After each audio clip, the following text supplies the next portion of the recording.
ফটিকছড়ির নানুপুর বিনাজুরি খালর ডাগদি গড়ে ওঠা অবৈধ স্থাপনা ভ্রাম্যমাণ আদালত অভিযান চালাই এনে উচ্ছেদ করেছে। মার্চ 27 তারিখ ফজর 11টা তুন দিনের 1টা পর্যন্ত এই অভিযান পরিচালনা করেন সহকারী কমিশনার ভূমি ও নির্বাহী ম্যাজিস্ট্রেট মোহাম্মদ জানে আলম। এই সময় ভ্রাম্যমাণ আদালতের অবৈধ উচ্ছেদ গরিবের সময় সার্বিক সহযোগিতা গুজিল নানুপুর ইউনিয়ন পরিষদের মেম্বার, স্থানীয় এলাকাবাসী ও ফটিকছড়ি থানা পুলিশ। খালের জায়গা সারা দিব এবং আর উদ্ধার করব জনগণের সুবিধার্থে এবং পানি বন্যাত্ম রক্ষার লাগে।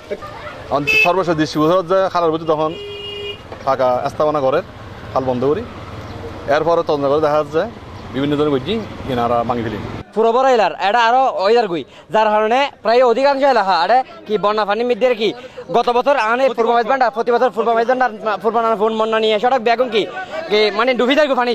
আগামীতে এই অবৈধ স্থাপনা দেওয়া তখন কি আর গড়ে তুলি না পারে, ইয়ার হলে শক্তিশালী পদক্ষেপ নেবে বলে আরো সরকার এবং ফটিকছড়ি সরকারি কর্মকর্তারা আর অনুরোধ জানায়।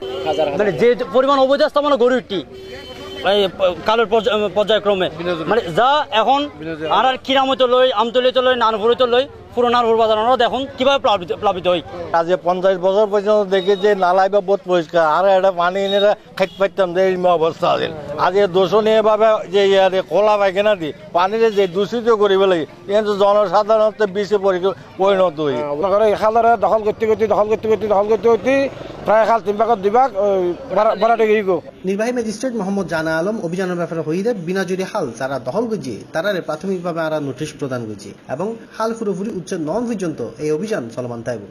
পূর্বের অবস্থা ফিরে নেওয়ার জন্য আমরা সরকারের সর্বোচ্চ পর্যায়ের মহলের নির্দেশনা নেব এবং এখানে আমরা স্কেচ ম্যাপ তৈরি হয়ে গেলে সবার আমরা নোটিশ করব, নোটিশ করে তাদের যারা অবৈধ দখলদার আছে তাদেরকে নোটিশ করব, নোটিশ করার পরে তারা এখান থেকে তাদেরকে সরে যেতে বলবো। এটা হলো আমাদের প্রসেসুয়াল।